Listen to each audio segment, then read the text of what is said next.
اعوذ باللہ من الشیطان اللعین الرجیم بسم اللہ الرحمن الرحیم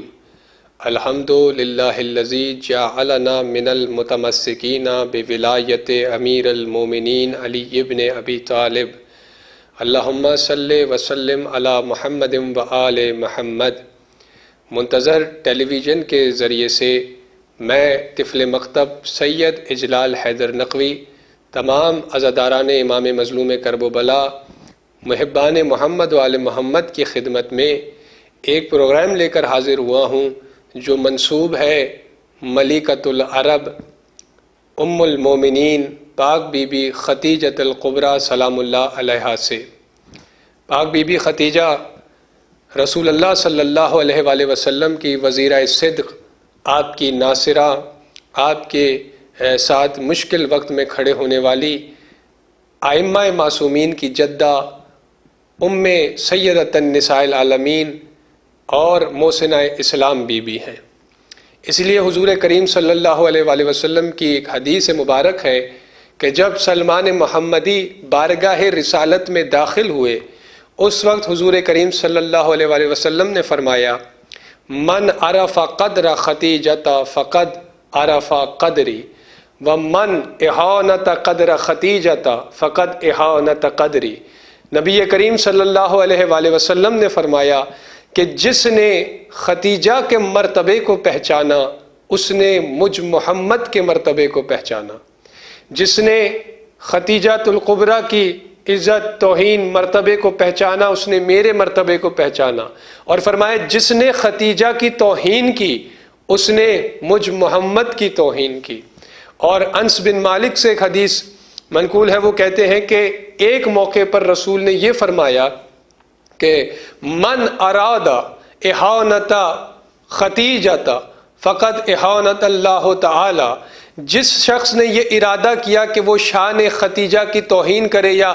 مرتبہ بی بی خدیجہ کی توہین کرے تو وہ یہ یاد رکھے کہ اس نے خدیجہ کی نہیں بلکہ اللہ کی توہین کی ہے، چونکہ اس نے انتخاب الہی پر انگلی اٹھائی ہے۔ تو آج کا یہ پروگرام بی بی کے نام نامی منسوب ہے، یہ پورا سیگمنٹ، تو ہم آپ کی خدمت میں جیسے ہم نے حدیث پیش کی ہے، تاریخ کے کچھ اوراق بھی ہم پلٹیں گے اور یہ آپ کو بتائیں گے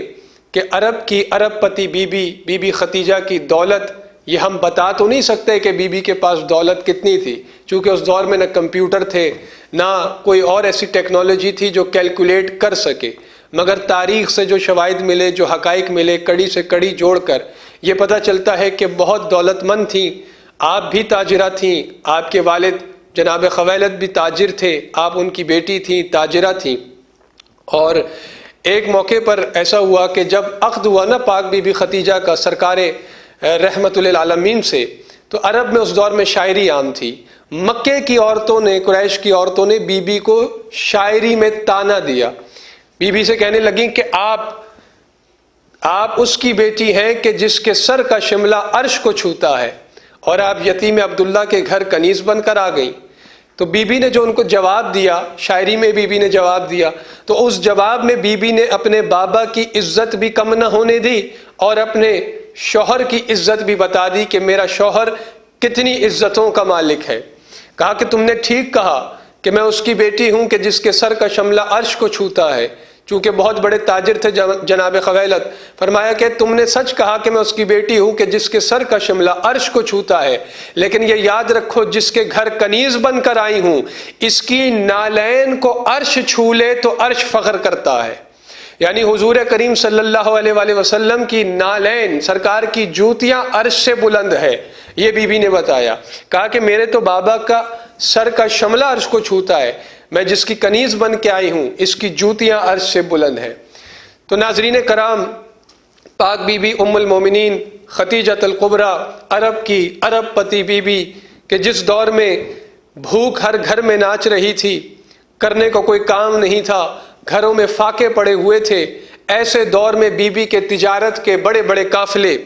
رات میں نکلا کرتے تھے۔ کتابوں میں، تاریخ میں موجود ہے کہ تجارت کے اتنے بڑے قافلے بی بی کے نکلا کرتے تھے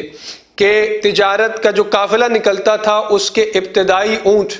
سرا اس کا یمن میں داخل ہو جاتا تھا تو مکے سے آخری اونٹ نکل رہے ہوتے تھے. اتنے طویل تجارت کے قافلے بی بی کے نکلا کرتے تھے. اور ہوتا یہ تھا کہ چونکہ دور جاہلیت تھی، جاہل آگے پیچھے ہر جگہ موجود تھے، کرنے کو کوئی کام نہیں تھا، بھوک ہر گھر میں ناچ رہی تھی، تو اس وقت جو کفر میں مشرک،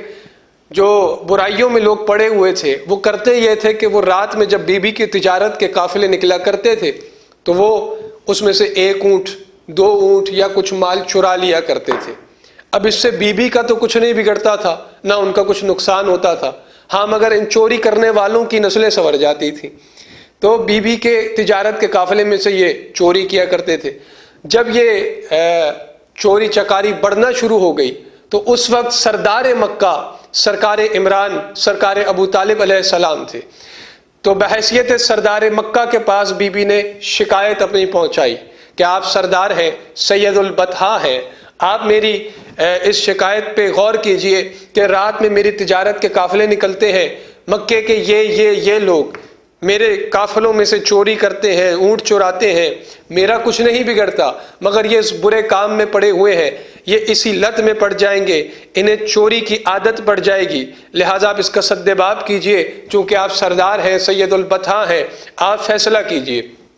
تو سرکار ابو طالب نے فرمایا کہ آپ بے فکر رہیں، ہم ضرور اس کا علاج کریں گے. اور پھر تاریخ شاہد ہے کہ سرکار ابو طالب نے تمام قریش کے لوگوں کو بلایا، قبیلوں کے سرداروں کو بلایا اور بلا کر ان سے کہا، جو خطبہ سرکار ابو طالب نے وہاں دیا وہ خطبہ قریش کے نام سے تاریخ میں موجود ہے. سرکار ابو طالب نے فرمایا، دیکھو کسی مستور کے پردہ دار کے قافلے سے مال چوری کرنا کوئی مردانگی نہیں ہے. تو وہ کہنے لگے کہ حضور آپ ہم پہ الزام لگا رہے ہیں، ہم نے تو کوئی چوری نہیں کی. سرکار نے کہا کہ ہمیں پتہ ہے کہ کون کیا کرتا ہے اور کس کا کس قبیلے سے تعلق ہے اور کس کا کیا کام ہے، لہٰذا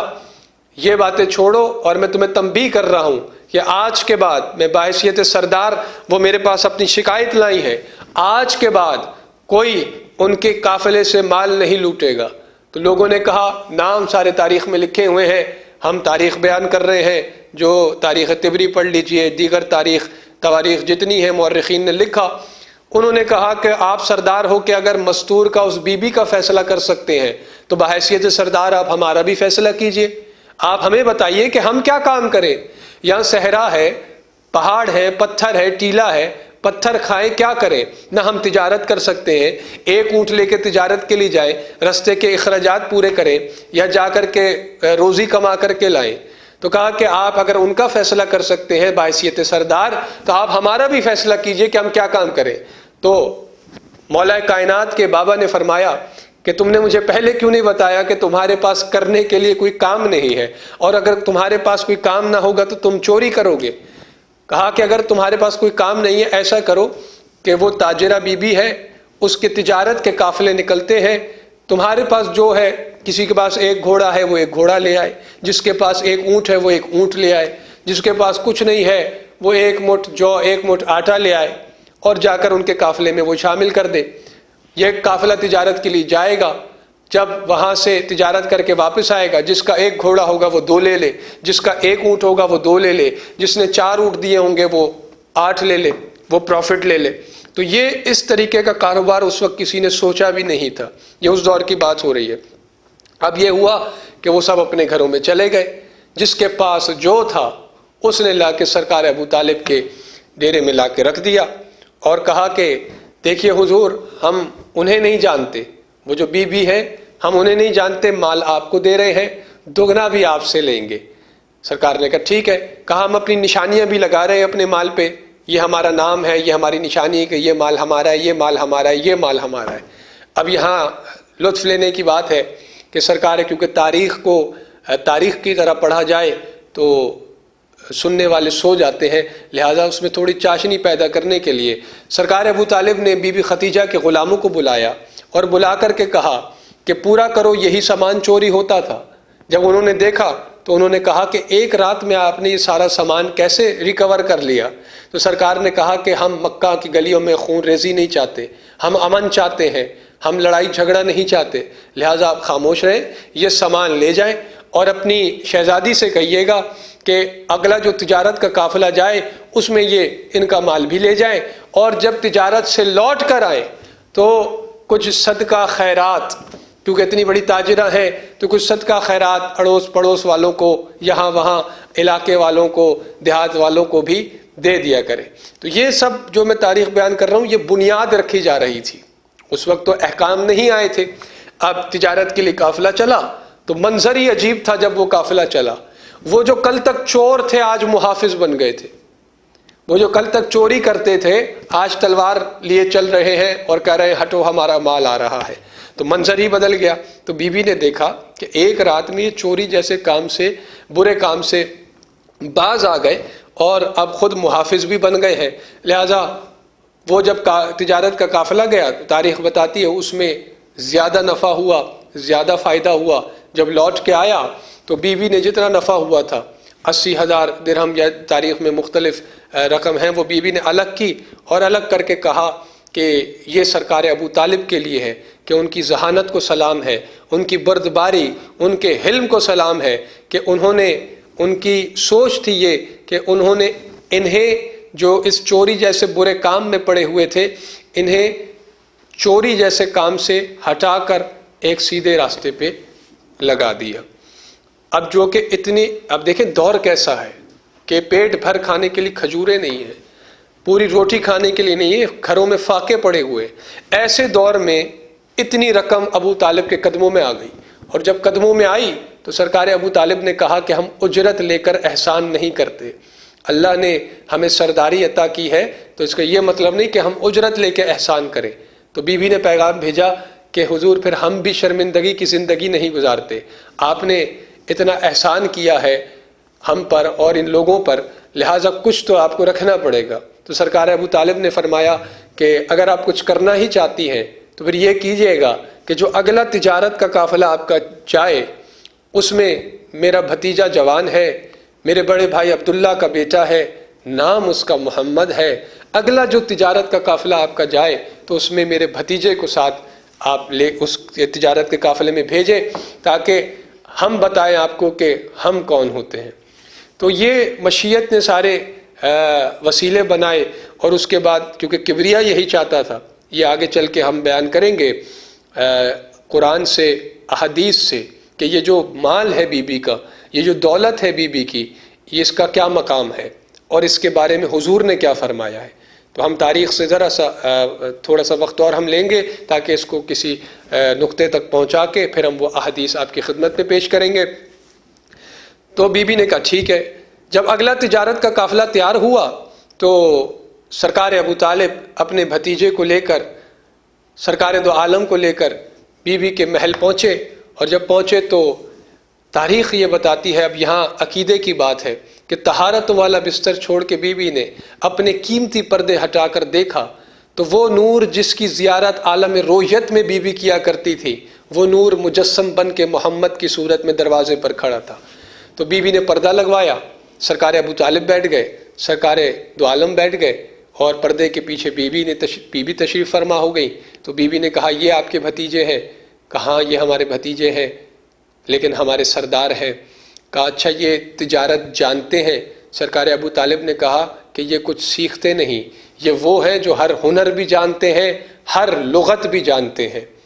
کہا اچھا ٹھیک ہے۔ تو اسے میں مختصر کرتا ہوں چونکہ جتنے تجارت کے قافلوں کے ساتھ سرکار دو عالم گئے ہیں وہ اس میں جو معجزات رونما ہوئے ہیں سرکار دو عالم کی ذات سے وہ کتابوں میں لکھے ہوئے ہیں، وہ بہت سارے ہیں، اگر ان سب کو بھی تھوڑا تھوڑا بھی بتایا جائے تو بہت طویل وقت لگ جائے گا۔ ایک معجزہ میں آپ کی خدمت میں پیش کر دوں گا جو آغاز ہی میں پیش آیا۔ جب سرکار ابو طالب سے سفر تجارت کی گفتگو کر چکی بی بی تو اس کے بعد بی بی نے جب رضایت رسول بھی واضح ہو گئی تو بی بی نے اپنے سب سے با اعتماد غلام سے کہا کہ میسرا جاؤ اور جا کر اونٹ لے کر آؤ، میں دیکھنا چاہتی ہوں کہ محمد سواری کیسے کرتے ہیں۔ تو تاریخ میں لکھا ہے، کتابوں میں لکھا ہے کہ سب سے زیادہ سخت ترین اونٹ جو ان کے پاس موجود تھا وہ لے کر آئے۔ یہ وہ اونٹ تھا جو بہت زیادہ غصے والا تھا، اس اونٹ نے کسی کو کبھی اپنی پشت پہ بیٹھنے نہیں دیا، اس اونٹ پہ کسی نے کبھی سواری نہیں کی تھی، یہ بہت غصے والا تھا، بہت بگڑا ہوا اونٹ تھا، سواری تو دور ہاتھ بھی کسی کو لگانے نہیں دیتا تھا۔ تو وہ اونٹ لایا گیا، جب وہ اونٹ لے کر آئے میسرا، اور کتابوں میں یہ لکھا ہے کہ اس اونٹ نے کسی کو اپنے اوپر سواری اس لیے نہیں کرنے دی چونکہ اس اونٹ کی پشت پہ سرکار دو عالم نے سواری کرنی تھی، یہی وجہ تھی کہ کوئی اس کے قریب کبھی نہ جا سکا۔ لہذا جب میسرا وہ اونٹ لے کر آ رہا تھا تو اس کی آنکھیں سرخ ہو رہی تھیں، منہ سے جاگ بہہ رہا تھا اور غصے والی مخصوص آواز وہ نکال رہا تھا۔ تو جناب عباس نے، چچا ہیں سرکار دو عالم کے، انہوں نے کہا میسرا اس سے زیادہ سخت ترین اونٹ نہیں ملا تمہیں، تم ہمارے بھتیجے کا امتحان لینا چاہتے ہو؟ تو اس وقت پیغمبر اسلام نے فرمایا چچا جان آپ گھبرائیے نہیں، اس اونٹ کو آنے دیجئے۔ تو اب معجزہ یہ کتاب میں لکھا ہوا ہے، جیسے ہی اونٹ قریب آیا اور اس نے رحمت للعالمین کے چہرہ رحمت پر نظر کی تو اس کا سارا غصہ عاجزی میں ڈھل گیا اور اپنے زانوؤں کو خم کر کے سرکار کے قدموں میں بیٹھ گیا اور قدموں میں بیٹھ کر سرکار کی نالین کے بوسے لینے لگا۔ جب بوسے لیا اور سرکار نے اپنا رحمتوں والا ہاتھ اس کی پشت پہ پھیرا تو اس اونٹ نے فصیح عربی میں ایک جملہ کہا۔ اونٹ کہتا ہے مم مثلی وقد لم سے ظہری سید المرسلین، وہ کہتا ہے کہ مجھ جیسا کون ہو سکتا ہے کہ انبیاء کے سردار نے میری پشت پہ شفقت بھرا ہاتھ پھیرا ہے، شفقت بھرا ہاتھ رکھا ہے۔ جب وہاں موجود لوگوں نے دیکھا کہ اونٹ فصیح عربی بول رہا ہے تو انہوں نے فوراً ایک جملہ کہا، اور نقل کفر نہ باشد، میں وہ جملہ ان کا نقل کر رہا ہوں، وہ کہتے ہیں کہ ما ھذا الا سحر شدید، کہ یتیم عبداللہ سے عجیب قسم کا جادو ظاہر ہوا ہے۔ اب یہاں غور کرنے کی بات ہے، جب انہوں نے جادو کہا تو اس وقت شہزادی نے، ام المومنین نے ڈانٹ کے ان لوگوں سے کہا کہ جسے تم جادو کہہ رہے ہو یہ عظمت پیمبر کی دلیل ہے، یہ کوئی جادو نہیں ہے، اے عقل کے اندھو یہ عظمت پیمبر کی دلیل ہے، یہ تو ان کی عظیم ہستی ہونے کی نشانی ہے۔ اور اس کے بعد بی بی نے فرمایا، چونکہ اس وقت رسول نے سادہ لباس زیب تن کیا ہوا تھا، تو بی بی نے فرمایا مولا یہ لباس آپ کے شایان شان نہیں ہے، اگر آپ اجازت دیں تو میں آپ کی خدمت میں نیا لباس پیش کروں۔ تو حضور نے بی بی کی اس خواہش کو قبول فرمایا، تو بی بی نے 2 بہترین اور قیمتی لباس سرکار کی خدمت میں پیش کیے، عراقی امامہ پیش کیا، مصری قبا پیش کی، بہترین عصا پیش کیا، قیمتی پوشاک چادر پیش کی، قیمتی نالین پیش کی، اور جملے یہی ہیں کتابوں کی کہ سرکار نے واللیل کی زلفوں پہ امامے کو سجایا، وہ قیمتی لباس زیب تن فرمایا، مصری قبا کو دوش پہ سجایا، اور ایک مرتبہ نالین کے مقدر سوارے اور عصا کو تقدیر کا حاکم بنایا، اور یوں مزین ہو کر جب تشریف لائے سرکار دو عالم تو منظر یہ تھا کہ سرکار کی ہر ادا پر کئی یوسف قربان ہونے کے لیے تیار تھے۔ سبحان اللہ۔ تو یہ سارا وہ منظر ہے، حضور کریم صلی اللہ علیہ وسلم کی بارگاہ میں بی بی نے لباس پیش کیے، بی بی نے ان کے مشکل وقت میں ان کی مدد کی۔ اور آگے دیکھیے میں یہی بیان کرنے اب جا رہا ہوں کہ میسرا سے کہا، بی بی نے اپنے غلاموں سے کہا کہ آپ نے ان کی خدمت میں لگے رہنا ہے، انہیں اکیلا نہیں چھوڑنا۔ اور جو سب سے با اعتماد غلام تھا میسرا، اس سے کہا بی بی نے کہ میسرا تم نے نہ تجارت کے بارے میں سوچنا ہے، نہ نفع نہ نقصان کے بارے میں دھیان دینا ہے، تم نے سائے کی طرح محمد کے ساتھ ساتھ رہنا ہے، تم نے مجھے بتانا ہے کہ محمد کا چلنا کیسا ہے، محمد کا بولنا کیسا ہے، ان کی گفتار کیسی ہے، ان کی رفتار کیسی ہے، ان کے پہننے کے سلیقے کیا ہیں، ان کے کھانے کے طریقے کیا ہیں، ان کے آداب کیا ہیں۔ بس میسرا تم نے سائے کی طرح محمد کے ساتھ ساتھ رہنا ہے۔ جب کہا نا میسرا تم نے سائے کی طرح محمد کے ساتھ ساتھ رہنا ہے، ایک مرتبہ میسرا نے کہا شہزادی آپ کا حکم سر آنکھوں پر ہے، لیکن ذرا غور سے دیکھیے جس کا سایہ آپ مجھے بنا رہی ہیں اس کا اپنا سایہ بھی نہیں ہے۔ سبحان اللہ، کہ اس کا تو اپنا بھی سایہ نہیں ہے، کیونکہ حضور کا سایہ نہیں تھا۔ یہ بات تمام لوگ اس بات پہ عقیدہ رکھتے ہیں کہ اللہ نے سرکار دو عالم کا سایہ نہیں بنایا، اور سایہ کیوں نہیں بنایا؟ چونکہ سایہ یا تو آگے چلتا ہے یا تو پیچھے پڑتا ہے۔ اور اللہ کو گوارا نہیں تھا کہ میرے نبی سے آگے اس کا سایہ بھی چلے، اس لیے سایہ نہیں بنایا۔ یا تو سایہ پیچھے پڑتا ہے اور پیچھے چلتے ہیں نبی کے صحابہ، اللہ کو یہ بھی گوارا نہیں تھا کہ کسی صحابی کا پیر میرے حبیب کے سائے پر آ جائے۔ تو مسلمانوں یہی تو فرق ہے صحابہ میں اور اہل بیت میں۔ صحابہ کا پیر اللہ نبی کے سائے پہ برداشت نہیں کرتا، اور اہل بیت نبی کی پشت پہ آ جاتے ہیں، اہل بیت نبی کے کندھوں پر سواری کرتے ہیں۔ سبحان اللہ۔ تو یہ سارے منظر ہیں جو میں نے پیش کیے، آغاز اعلان سے پہلے کے منظر ہیں کہ تجارت کا قافلہ کس طرح گیا۔ جب قافلہ لوٹ کر آیا، یہ طویل روایتیں ہیں، طویل تاریخ ہے، اس سب کو میں چھوڑتے ہوئے جب قافلہ لوٹ کر آیا،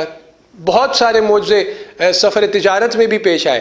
جب قافلہ لوٹ کے آیا تو بی بی نے کہا میسرا نہ مجھے تجارت کی بات بتاؤ، مجھے میری عبادت کی بات بتاؤ، میسرا مجھے محمد عربی کی بات بتاؤ۔ تو میسرا نے کہا کہ بی بی میں کیا بتاؤں کہ کیا شان ہے محمد عربی کی، جہاں سے جاتے تھے پرندے آ کے سلام کرتے تھے، درندے اپنے مسائل لے کے ان کے پاس آتے تھے، درخت انہیں جھک جھک کر سلام کرتے تھے، بی بی جہاں بھوک لگتی تھی آسمان سے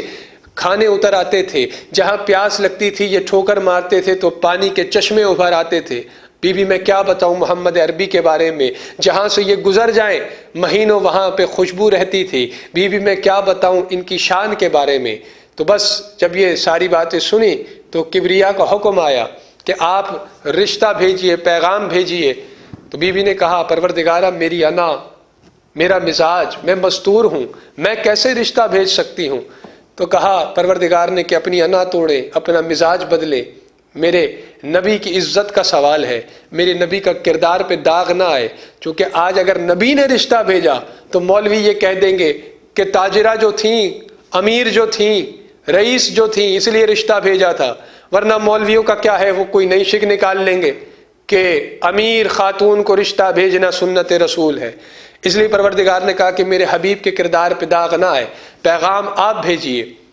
اور اس کا بدلہ میں دوں گا۔ پروردگارہ بدلہ کیا دے گا؟ فرمایا کہ میں اس نبی کی شریعت بنا دوں گا کہ عقد کے دوران، شادی کے وقت مولوی پہلے عورت کی، مستور کی، پردہ دار کی رضا پوچھے گا، پھر مرد کی رضا پوچھے گا۔ سبحان اللہ۔ تو یہ سارے قوانین تھے جو اسلام کے اس وقت طے ہو رہے تھے، یہ صدقہ، یہ خیرات، یہ خمس، یہ قوانین طے ہو رہے تھے۔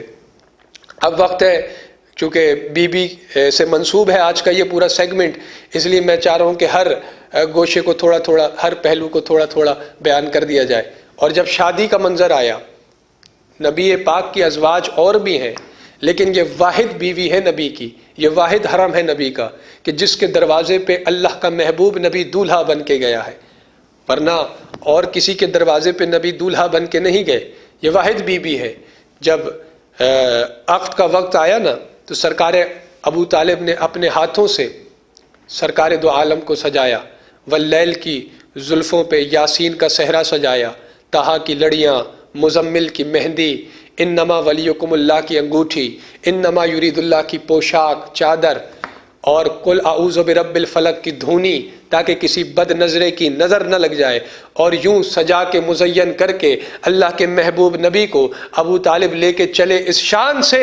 کہ ابو طالب نے اعلان کیا، او مکے کے جاہلوں اپنے دروازے کھول کے دیکھو، عبداللہ کے یتیم کی نہیں میرے سردار کی بارات جا رہی ہے۔ سبحان اللہ۔ تو یہ منظر تھا، اور پھر خطبہ نکاح بھی سرکار ابو طالب نے خود پڑھا اس مقام پر، اور اس خطبے کے یہی جملے ہیں۔ سرکار نے فرمایا الحمدللہ الذی جعل من نسل ابراہیم و ذریت اسماعیل، کہ میں حمد کرتا ہوں اس پروردگار کی جس نے ہمیں نسل ابراہیم اور ذریت ابراہیم میں رکھا، جس نے ہمیں سرداری عطا کی۔ میں حمد کرتا ہوں اس خدا کی۔ تو اسلام سے پہلے، اعلان نبوت سے پہلے جو اللہ کی حمد یوں کر رہا ہو، اس کے ایمان کے بارے میں شک نہیں کیا جاتا۔ تو خطبہ نکاح بھی سرکار ابو طالب نے پڑھا، عقد ہوا، اور اس کے بعد جب صحن رسالت میں بی بی تشریف لائیں تو بی بی نے اپنی ساری دولت اسلام پر خرچ کر دی۔ چونکہ دیکھیے قرآن میں اللہ کہتا ہے ان الدین عند اللہ الاسلام، اللہ کے نزدیک بہترین دین اسلام ہے، اللہ کے نزدیک دین صرف اور صرف اسلام ہے، اس کے علاوہ کوئی دین نہیں ہے۔ اور دیکھیں کوئی بھی تحریک چلے، کوئی بھی تنظیم چلے، وہ اس وقت تک کامیاب نہیں ہوتی جب تک اس کے پاس مالی قوت نہ ہو، افرادی قوت نہ ہو۔ اسلام ایک عالمگیر تحریک تھی، اسے مال دینے والی بی بی ختیجہ ہے اور اسے افرادی قوت دینے والے سرکار عمران ہیں۔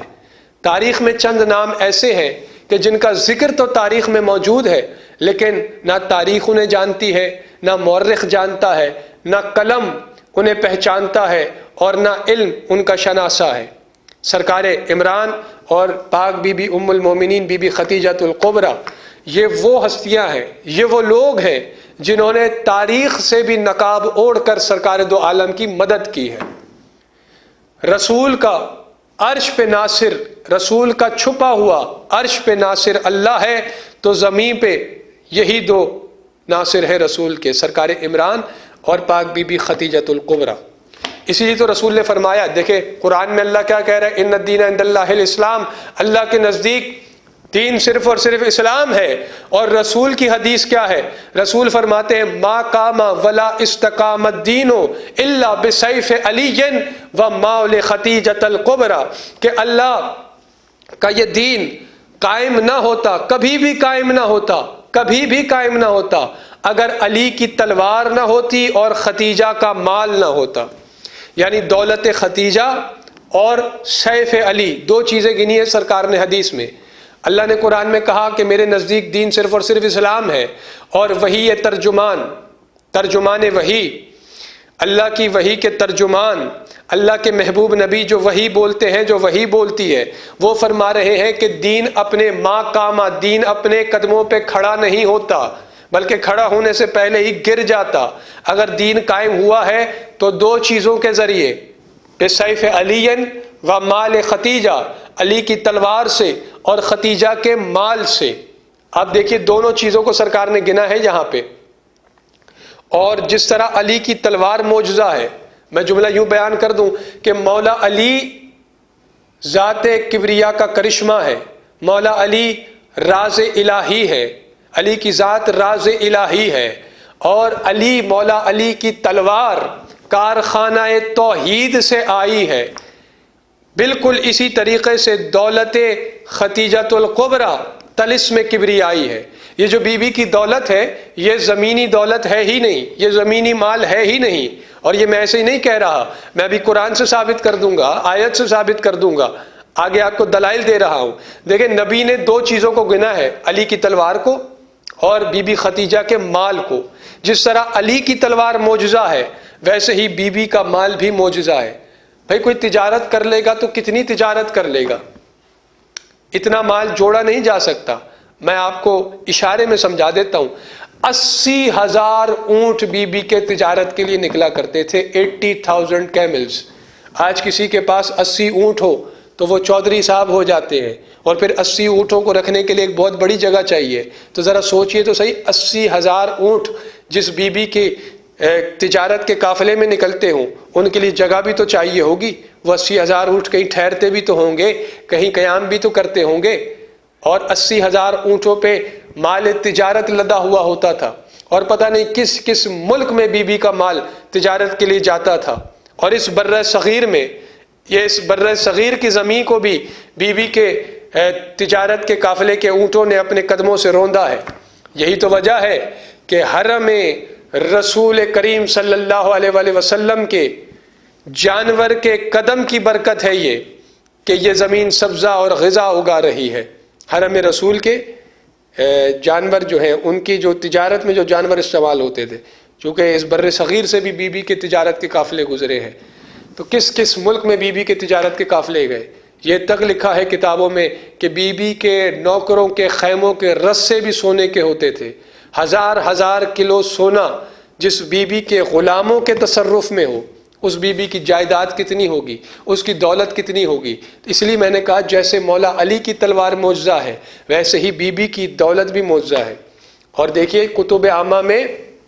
یہ روایت موجود ہے، مسلمانوں کے پہلے خلیفہ نے یہ روایت بیان کی ہے۔ وہ کہتے ہیں کہ میرے قد کے برابر اور ان کا قد کتنا قداور ہے وہ یہ کتب عامہ میں موجود ہے۔ وہ کہتے ہیں کہ میرے قد کے برابر روز بی بی سونا چاندی جواہرات کا ڈھیر لگایا کرتی تھی، اور اس کے بعد نبی کے قدم چوم کے فرمایا کرتی تھی کہ یا رسول اللہ آپ کی مرضی ہے، یہ سارا مال یہ ساری دولت اپنے گھر میں رکھ لیں یا اسلام پہ خرچ کر دیں۔ اللہ اکبر، آپ کی مرضی ہے۔ دیکھیے ہمیشہ سے اسلام میں دو قسم کی سوچ، دو قسم کے لوگ داخل ہوئے ہیں۔ ایک وہ لوگ جن کی سوچ یہ تھی، جن کا مزاج یہ تھا کہ ہم نے اس اسلام پہ لگانا کیا ہے، ہم نے اس اسلام پہ خرچ کیا کرنا ہے۔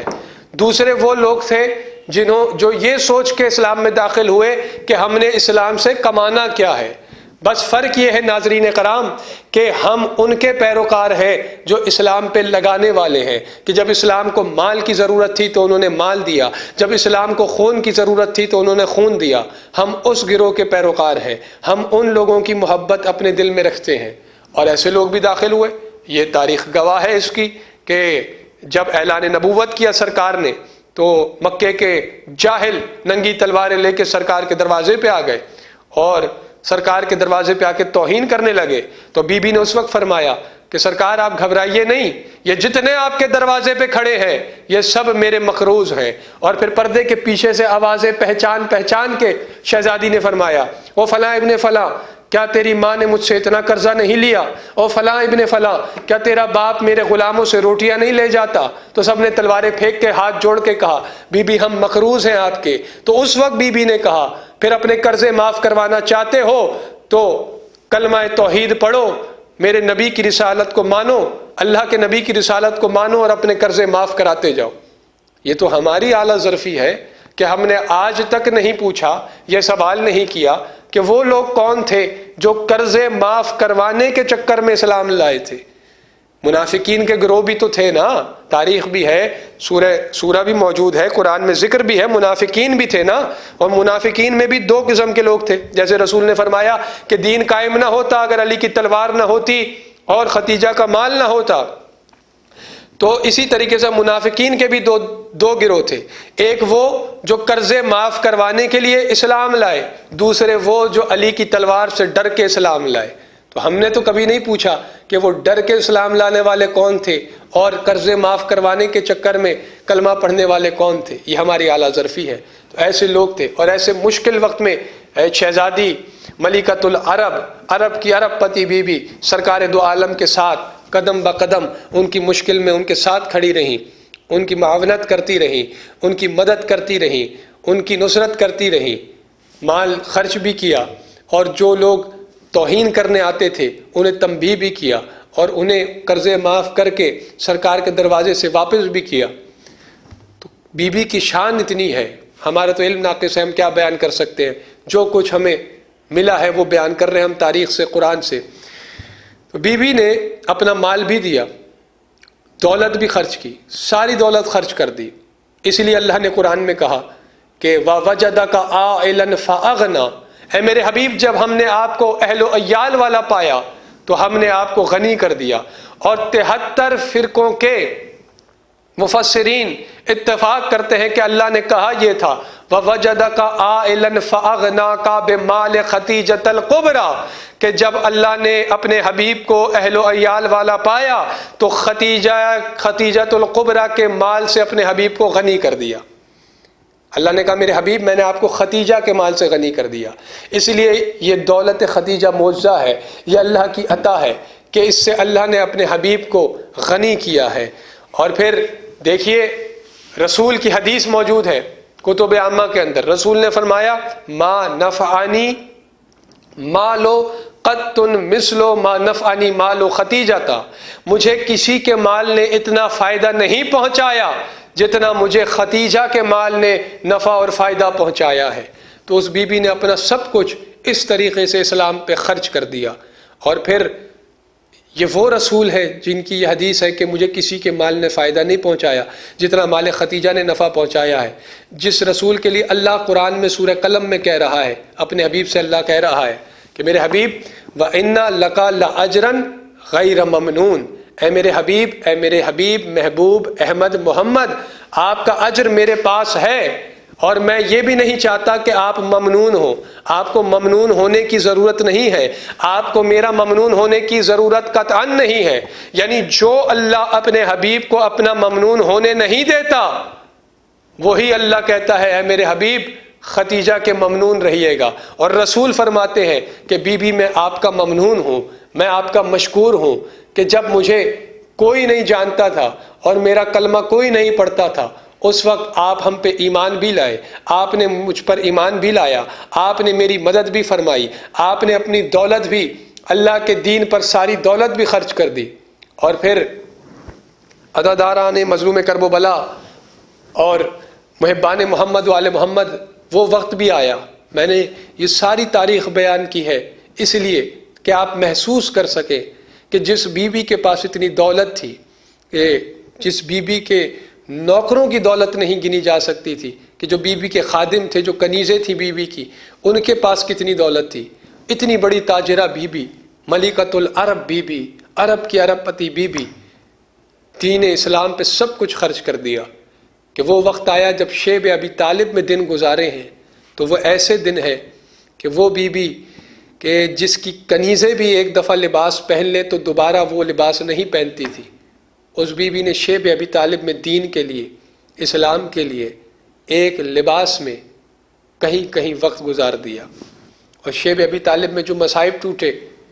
جو غم دکھ درد دیکھنے پڑے، وہ سب دیکھے اور کبھی اف نہ کیا، کبھی بھی اف نہ کیا کہ میں نے کتنا کچھ کیا اور ہمیں یہ دیکھنا پڑ رہا ہے. کبھی بھی ایسا نہیں کہا، چونکہ یہ انتخاب کبریا ہے، یہ انتخاب رسول خدا ہے. اور یہ سارا وقت گزارا. اور وہ وقت بھی آیا کہ جب بعثت کے بعد 10واں رمضان آیا اور رمضان کی 10ویں تاریخ آئی، تو سر طہارت پہ جب آخری وقت قریب تھا شہزادی کا، تو بی بی نے ایک مرتبہ اپنی معصومہ بیٹی، اپنی اکلوتی بیٹی فاطمہ کو بلایا، تعالینا الیہ یا فاطمہ، اے فاطمہ میرے قریب آؤ. جب بی بی قریب آئی تو کہا بیٹا فاطمہ اپنے بابا کی خدمت میں چلے جائیے اور بابا سے جا کے کہیے گا. رونے کے لیے یہی بات کافی ہے ناظرین کرام کہ بی بی نے آخری وقت میں یہ جملہ کہا کہ بابا سے کہیے گا کہ میں نے اپنی ساری دولت اسلام پہ خرچ کر دی، اب میرے پاس، ختیجہ کے پاس اتنے پیسے نہیں کہ میں اپنے لیے کفن خرید سکوں. اجرکم علی اللہ، اللہ اکبر، میں اپنے لیے کفن خرید سکوں، میرے پاس اتنے پیسے نہیں ہیں. اپنے بابا سے جا کے کہیے کہ اپنے دوش مبارک پہ جو چادر سجائے رکھتے ہیں، اگر محسوس نہ کریں تو وہ چادر مجھے عطا کر دیں تاکہ مجھے کفن مل سکے. بس غم آل محمد میں غم زدہ رہنے والے ناظرین کرام اور ان کی خوشیوں میں خوشیاں منانے والے، ان کے غم میں غم منانے والے ناظرین کرام، جب